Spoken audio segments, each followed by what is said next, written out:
Bonjour, je suis Thomas Rapp, je suis économiste de la santé à l'Université Paris-Descartes et je suis venu parler des parcours de soins de patients déprimés en Europe. D'abord, je voudrais remercier Marion Leboyer de m'avoir invité aujourd'hui. Je suis très heureux d'être devant vous pour présenter effectivement ce travail qui est un travail en cours qu'on a commencé justement à l'issue d'une rencontre qu'on a eue avec Marion il y a quelques mois au parcours de soins des personnes déprimées en Europe. Alors quelques mots, donc j'appartiens à l'Université Paris-Descartes où nous avons développé une chaire d'économie de la santé dont l'occupation principale est de travailler sur les questions liées au vieillissement. Alors le vieillissement, comme on le traite, commence à 50 ans et on le verra dans la présentation. Les patients déprimés rentrent en plein dans ce qu'on est en train de travailler à Descartes.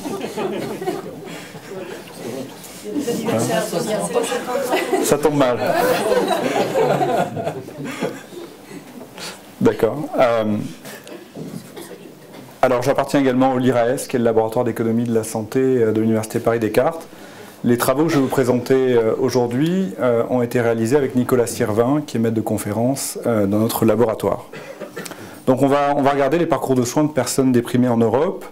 Et quand on s'est attaqué à ce sujet, on s'est rendu compte que eh bien, on pouvait faire un constat, et un constat qui a été fait il y a déjà longtemps, il y a déjà 20 ans, c'est que les dépressifs eh bien, consomment beaucoup plus de soins médicaux que les autres. Donc il y a 20 ans, une vingtaine d'années, des premiers travaux ont montré que la dépression, c'est la troisième maladie en termes de consultation pour des soins primaires. Et un peu plus près de nous, d'autres travaux ont montré que eh bien, les symptômes dépressifs sont associés à de plus grandes consommations, que ce soit des consommations chez les généralistes, chez les spécialistes, et des consommations à l'hôpital. Donc il y a un effet qui est spécifique à la dépression et qui justifie qu'on s'intéresse au parcours de soins des patients dépressifs. Alors l'effet le plus fort qu'on trouve quand on regarde la littérature, c'est un effet qui concerne l'hôpital. Donc il y a un vrai sujet sur les parcours de soins des patients dépressifs et un vrai sujet qui concerne l'hospitalisation. Et ça va être l'objet de la présentation et l'objet du travail qu'on est en train de mener aujourd'hui à Descartes. Alors, s'il y a cet effet de surconsommation des patients dépressifs, on observe néanmoins qu'en Europe, il y a de très fortes disparités selon les pays. Alors, par exemple, un travail publié en 2011 montre que l'Italie a le taux de consultation pour les troubles de l'humeur le plus bas, contrairement aux Pays-Bas qui a le nombre de consultations le plus haut. Et généralement, on observe une dichotomie entre les pays du nord de l'Europe et du sud de l'Europe. Et cette dichotomie s'explique par un accès au psychiatre qui est différent et un accès à l'hôpital qui est différent selon les pays européens. Alors on peut regarder des rapports de l'OCDE et ces rapports montrent que ces différences s'expliquent par deux choses. Première chose, le taux de prise en charge de soins psychiatriques qui diffère selon les pays européens. Et puis deuxième élément, qui est l'élément le plus important, l'organisation des systèmes de soins en Europe qui diffère selon l'importance donnée aux généralistes souvent pour un rôle de gatekeeper. Donc il y a des pays de l'Europe dans lesquels le généraliste va filtrer en fait l'accès aux spécialistes et l'accès aux urgences, et puis il y a des pays dans lesquels le généraliste ne réalise aucun filtre. Alors on peut classer les systèmes européens, c'est la HAS qui le propose, en fonction de cette dichotomie. Donc on peut classer deux grands types de systèmes d'organisation de soins. Le premier, qui est un système dans lequel les parcours de soins sont très orientés, très intégrés.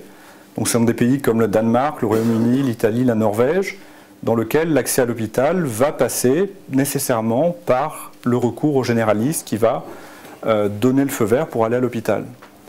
Puis un deuxième ensemble de pays dans lequel l'organisation des soins est peu orientée, c'est le cas de la France, dans lequel on est libre d'aller à l'hôpital sans nécessairement passer par le généraliste. Donc cette classification, elle est pertinente, on l'a utilisée dans d'autres sujets, pour notamment les personnes en situation de vieillissement, et on va la reprendre dans le cadre de cette étude. Alors, on trouve qu'il y a une constante, c'est que ces parcours de soins coûtent extrêmement cher. Donc il y a des travaux qui montrent qu'il y a un surcoût de la dépression qui va coûter 50% à 100% plus cher que d'autres maladies, et au niveau européen, il a été estimé que la dépression, c'est 1% du PIB européen. Donc en termes de poids sur les dépenses totales de l'Europe. À titre de comparaison, les dépenses de soins pour le vieillissement, c'est 1,8% du PIB. Donc on voit qu'il les maladies mentales, c'est un enjeu de société majeur parce que 1% pour la simple dépression comparé à 1,8% pour les dépenses liées à la perte d'autonomie, c'est à peu près le même ordre de grandeur. Alors comment expliquer le fait que la dépression s'accompagne de surconsommation? Ladine, en 2013, propose deux explications. Première explication, il y a un effet prévalence. La dépression s'accompagne d'un accroissement des risques de difficultés économiques, familiales et sanitaires, qui va donc occasionner un surcoût. Et puis il y a un deuxième effet qui est l'effet d'impact. La dépression va s'accompagner d'un accroissement de ces difficultés. Et donc en fait, les patients dépressifs vont avoir la conjonction de ces deux effets qui va favoriser des parcours de soins extrêmement coûteux. Donc ces deux effets vont jouer en même temps et vont contribuer à expliquer le fait que les patients dépressifs coûtent beaucoup plus cher que les autres. Alors il y a de nombreuses preuves dans la littérature de l'existence de ces effets. Donc on a trouvé que les dépressifs avaient des risques accrus de comorbidité et de symptômes. Des travaux montrent que la dépression exacerbe les symptômes somatiques des maladies chroniques et donc leur sévérité, et en même temps réduit l'observance médicamenteuse. Donc il y a bien cet effet en termes de prévalence. Et puis les travaux montrent que l'intensité des symptômes dépressifs va réduire fortement le niveau de vie des patients. Et donc des événements comme la perte d'emploi ou une baisse de revenus liée à un épisode dépressif vont placer la personne, le patient, dans des schémas dans lesquels ils s'appauvrissent et dans lesquels les parcours de soins, au contraire, deviennent de plus en plus chers. Et ces schémas-là renforcent l'épisode dépressif, et donc on a une sorte de cercle vicieux de la dépression où la personne a cette surconsommation qui est auto-entretenue. On peut prendre l'exemple du vieillissement. L'exemple du vieillissement est marquant, puisqu'on sait qu'il y a des séquences de consommation qui sont très onéreuses pour les patients déprimés en perte d'autonomie. Alors on sait que la dépression favorise les risques et l'intensité de la perte d'autonomie, et on sait également qu'il y a deux conséquences principales de ces deux effets. La première conséquence, c'est qu'il va y avoir un taux plus élevé de recours à l'hôpital, et puis deuxièmement, il va y avoir des séjours qui vont être des séjours de plus longue durée. Et donc pour le cas de la perte d'autonomie liée au vieillissement, eh bien, la dépression va finalement placer le patient dans une séquence qui est auto-entretenue, une sorte de cercle vicieux, dans lequel la perte d'autonomie va renforcer les risques de dépression, qui vont renforcer la perte d'autonomie et qui vont placer ces parcours de soins dans des séquences très onéreuses. Alors quand on a fait cette revue de la littérature, on a identifié deux limites principales que nous proposons d'essayer de dépasser avec le travail qui est actuellement en cours. La première limite, c'est le sens de la causalité. Donc on sait que la dépression va provoquer de l'hôpital, par exemple, mais on peut également supposer que l'hôpital peut nourrir de la dépression, peut provoquer de la dépression. Et donc ce sens de causalité qui n'a pas été bien identifié dans la littérature, c'est un problème méthodologique que nous proposons de traiter avec des données qui permettent de traiter ce type de questions-là. La deuxième limite qu'on a trouvée dans la littérature, c'est qu'il n'y avait pas de prise en compte de ces systèmes européens qui diffèrent. Et on sait que, justement, avec ces organisations des parcours de soins qui peuvent être très orientés ou peu orientés, il peut y avoir des effets spécifiques à certains pays européens. Donc on propose d'essayer de dépasser ces deux limites avec des données qui ont été bâties justement pour traiter ce type de questions. Alors cette question d'ordre systémique, c'est une question qui est centrale parce qu'on connaît dans tous les pays européens des mutations très profondes de l'organisation des systèmes de soins. Et en gros, le débat qui est posé aujourd'hui, c'est de savoir est-ce qu'il faut renforcer le guidage, le téléguidage des patients au sein du système de soins pour essayer de réaliser des économies, ou est-ce qu'au contraire, il faut garantir aux patients une certaine liberté de choix et une certaine liberté de décision au sein du parcours de soins. Et donc on voit que cette question des systèmes de soins est une question qui soulève des questions de société assez importantes. Alors avant de rentrer dans le vif du sujet, de vous présenter les analyses qu'on a réalisées, les résultats qu'on a obtenus, il faut qu'on définisse le parcours de soins. Et ça a été la deuxième grande difficulté à laquelle on a été confronté, essayer de déterminer comment est-ce qu'on peut appréhender cette notion de parcours de soins. Alors qu'est-ce qu'un parcours de soins pour une personne déprimée, et puis même de manière générale pour un patient? C'est une prise en charge qui concerne un territoire donné, donc il y a une dimension géographique qui est assez forte. C'est un parcours qui concerne un individu, donc il y a une dimension individuelle qui est très importante. Et puis c'est un parcours, une action qui nécessite la coordination de plusieurs acteurs sanitaires. Donc avec une dimension, une complexité qui peut être assez forte. Donc le problème, ça a été d'appréhender ces parcours de soins. Et ce problème a été d'autant plus important que pour les maladies mentales et pour la dépression, il y a une très grande hétérogénéité des parcours de soins. Alors on peut observer des maintiens à domicile, des hospitalisations en secteur psychiatrique, des séjours en établissements médico-sociaux ou tout simplement des accompagnements de services infirmiers. Et donc face à cette très forte hétérogénéité, il a fallu qu'on opère des choix. Notre choix, ça a été de cibler les hospitalisations. Donc ce qu'on va appeler parcours de soins dans le cadre de notre travail, ça va être des séquences d'accès à l'hôpital ou de sortie de l'hôpital. Alors pourquoi est-ce qu'on a fait ce choix de l'hospitalisation? Pour 3 raisons. D'abord, l'hôpital, c'est facilement mesurable, et quand on utilise des données européennes, c'est bien d'avoir des données et des variables pour lesquelles tout le monde est d'accord. Dans tous les pays européens, l'accès à l'hôpital, ça a la même réalité. Ce n'est pas vrai pour tous les services d'aide à la personne. Deuxièmement, on sait que l'hôpital, c'est très coûteux. Donc en termes de décision publique, c'est intéressant de regarder l'hôpital et les parcours de soins vers l'hôpital. Et puis troisièmement, on sait que l'hospitalisation intervient à un moment charnière des parcours de soins. Et donc regarder des entrées et des sorties de l'hôpital, c'est important parce que le moment de l'hospitalisation, c'est un moment dans lequel le patient peut basculer d'un parcours de soins vers un autre. Donc ce choix, on l'a fait pour ces 3 raisons. Alors l'objectif de notre étude, c'est d'essayer de répondre, d'apporter des éclaircissements aux 2 questions suivantes. Première question, est-ce que les patients déprimés ont des risques accrus d'hospitalisation? Est-ce que quand on arrive à traiter ce problème de causalité qui n'a pas été traité dans la littérature, est-ce qu'on retrouve ce résultat?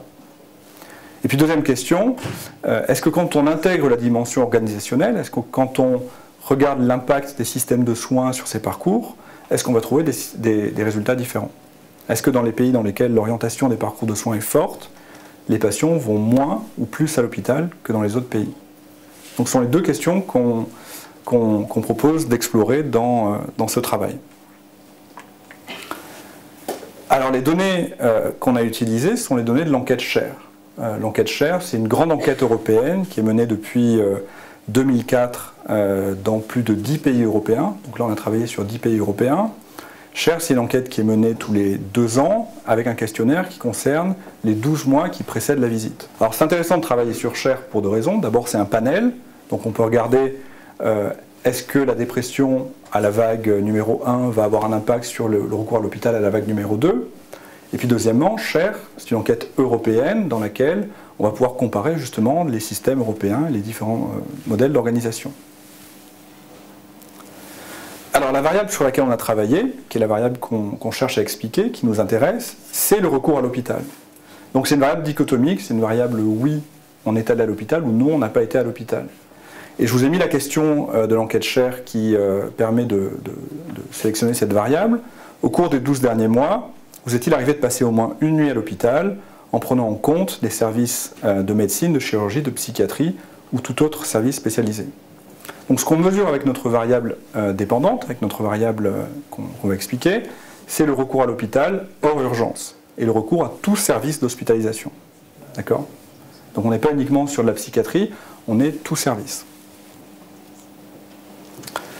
La variable explicative qui nous intéresse, la variable qui nous permet de capturer l'état de dépression des patients, c'est une échelle qui a été développée et validée dans la littérature, c'est l'échelle EuroD.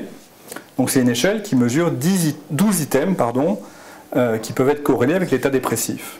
Et donc on a interrogé pour le mois précédent l'enquête, est-ce que la personne répondait à ces items ou pas.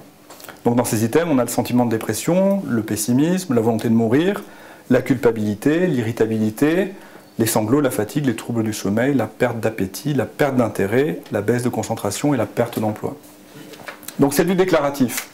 On y reviendra, c'est une des grandes limites de notre étude, on n'a que du déclaratif, on n'a pas du diagnostic clinique. Mais ce déclaratif nous permet quand même d'identifier des états de dépression. Généralement dans la littérature, il est admis que lorsque cette échelle est supérieure à 3, on est généralement avec une corrélation forte avec un diagnostic de dépression. Alors voilà la distribution de notre échelle dans notre échantillon. Donc on se rend compte qu'il y a à peu près un peu moins d'un quart de notre échantillon qui n'a aucun item de cette échelle de dépression. Et on se rend compte que une bonne partie de notre échantillon a une valeur de cette échelle de dépression qui est supérieure à 3. Autrement dit, pour une large partie de notre échantillon, on peut suspecter qu'il peut y avoir un diagnostic pour de la dépression. D'accord ? Mais on n'en est pas sûr, on n'a pas eu de validation clinique, on n'a pas eu de diagnostic clinique. Et donc on regarde, dans le cadre de notre étude, est-ce que cette échelle qui permet de mesurer le niveau de déprime des personnes à la vague 1, est-ce que cette échelle, à la vague 1, va avoir un caractère prédictif pour le recours hospitalier à la vague 2. Et donc c'est comme ça qu'on traite notre problème de causalité. Donc on a des variables de contrôle, ce sont d'autres variables qu'on va mettre dans notre modèle pour essayer de contrôler différents effets qui sont généralement habituels. Alors on a une variable qui mesure le nombre de maladies chroniques, et donc on va différencier deux catégories de personnes, ceux qui ont plus de 2 maladies chroniques et ceux qui ont moins de 2 maladies chroniques. On a une échelle d'ADL, Activities of Daily Living, donc qui permet de mesurer le statut fonctionnel des personnes qu'on suit. On a une variable qui traduit la santé telle qu'elle est perçue par la personne interrogée. On a des variables de recours aux soins, donc du recours aux généralistes et du recours aux spécialistes. On a une variable qui permet de mesurer le statut marital, qui va jouer un rôle dans le recours à l'hôpital. Ça, c'est vrai dans la dépression, mais c'est vrai dans beaucoup de maladies. Et puis on a le niveau d'éducation, le genre, et une variable qui traduit le niveau de revenu. Donc toutes ces variables, on les met dans notre modèle, parce que ce sont des variables qui généralement sont corrélées avec le recours à l'hôpital. Donc l'intérêt de la modélisation, c'est qu'on va pouvoir isoler l'effet de notre échelle de dépression indépendamment des effets de ces différentes variables. On va pouvoir voir est-ce que vraiment l'échelle de dépression prédit les risques d'hospitalisation, indépendamment du fait d'avoir des comorbidités ou d'avoir divorcé 12 mois avant ou d'autres événements. Alors, voilà des statistiques descriptives. Le tableau est petit, donc je vais vous les décrire. À la première vague de notre enquête, il y a en moyenne 12,8% d'hospitalisation. À la vague numéro 2, donc quelques mois plus tard, on passe à 15,6% d'hospitalisation dans notre échantillon. C'est principalement dû au vieillissement de notre cohorte. On a 80% des personnes qui vont voir des généralistes à la première vague, 32% qui vont voir des spécialistes, donc ça c'est assez standard pour des populations de plus de 50 ans. On a 74% de l'échantillon qui est marié, 54% de femmes, et le niveau d'éducation est un niveau qui correspond en moyenne, en majorité, à des études supérieures. 27% des personnes interrogées déclarent qu'ils sont en mauvaise santé, 41% ont plus de 2 maladies chroniques, et 3% ont des problèmes en termes fonctionnels, ont des difficultés à réaliser des activités de la vie quotidienne. Donc on a un échantillon qui est un échantillon représentatif de la population générale. C'est l'intérêt également de Cher, c'est que c'est une enquête qui est bien menée et qui est représentative de l'état de la société. Donc c'est une enquête qui est menée dans différents pays européens, et dans chaque pays, il y a des tests qui ont montré que les données qu'on avait, finalement, pouvaient être généralisées à l'ensemble de la population. Alors la modélisation, très rapidement, on a utilisé un modèle Logit, donc c'est un modèle qui se prête bien à ce type d'analyse, et on a pris en compte à la fois des effets pays et des effets système, et donc on va regarder la causalité, on va regarder est-ce qu'une perte ou est-ce qu'une dégradation sur l'échelle de dépression à la vague 1 va avoir un impact sur les risques d'hospitalisation à la vague 2. Alors voilà les premiers résultats qu'on a obtenus. Premier résultat important, donc ça c'est des estimations dans lesquelles on a pris tous les pays sans différencier les systèmes. Ce qu'on trouve, c'est que de manière très significative, eh bien, la dépression va prédire le recours à l'hôpital. Donc une dégradation sur l'échelle de dépression va accroître le risque d'hospitalisation. Le deuxième résultat qu'on trouve, c'est que cet effet qu'on trouve pour la dépression, donc dans l'ensemble de notre échantillon, pour les 10 pays, on le retrouve pour les personnes qui ont plus de 2 maladies chroniques ou pour les personnes qui sont en situation de déclin fonctionnel, de perte de capacité à réaliser des activités de la vie quotidienne. Et donc ça, c'est un résultat qui nous a intéressés parce qu'on trouve bien un effet lié à la dépression, mais finalement, cet effet lié à la dépression, il n'est pas différent d'un effet lié à d'autres maladies. Finalement, une dégradation de l'état de santé prédit le recours à l'hôpital. Et ça, on n'est pas surpris, c'est au contraire réconfortant d'avoir ça, ça montre que notre modèle ne dit pas n'importe quoi. Donc, voilà le premier effet dépression qu'on obtient. Les personnes déprimées font face à des risques d'hospitalisation accrus, et ce de manière très significative, mais pour l'instant on n'observe pas de parcours de soins spécifiques pour les dépressifs, puisque finalement on a le même effet pour les maladies chroniques ou pour le déclin fonctionnel. Alors la question qu'on a soulevée juste après, c'est est-ce que quand on différencie selon des systèmes de soins, est-ce qu'on va retrouver des effets spécifiques pour la dépression? Est-ce que les dépressifs bénéficient ou pas d'une prise en charge spécifique selon les systèmes de soins? Donc voilà les résultats qu'on a obtenus. Alors là on a deux colonnes. La première colonne, ça mesure les risques d'entrée à l'hôpital pour les pays dans lesquels il y a peu d'orientation des parcours de soins. Et la deuxième colonne mesure les risques d'hospitalisation dans les pays dans lesquels, au contraire, les parcours de soins sont très orientés. Alors premier résultat, on retrouve cet effet propre à la dépression. Indépendamment du système qu'on observe, les dépressifs vont avoir un risque d'hospitalisation significativement supérieur. On est dépressif, on va plus à l'hôpital, plus souvent à l'hôpital. Mais ce qui est intéressant, c'est de remarquer que dans les pays dans lesquels le système est peu orienté, la dépression, c'est exactement comme les maladies chroniques ou comme la perte, le déclin fonctionnel. Ça prédit l'hôpital. Alors que dans les pays dans lesquels les parcours de soins sont très orientés, eh bien on voit que l'effet des maladies chroniques et l'effet du déclin fonctionnel n'est plus significatif. Autrement dit, dans ces pays-là, eh bien, le généraliste va jouer son rôle de gatekeeper pour les maladies chroniques et pour le déclin fonctionnel, mais pas pour la dépression. Donc il y a un filtrage des patients, et finalement les dépressifs, eux, ne sont pas filtrés, et vont à l'hôpital plus souvent que les autres, alors que ceux qui ont des maladies chroniques ou ceux qui ont du déclin fonctionnel, eux, vont être filtrés et ne vont pas aller plus à l'hôpital que les autres.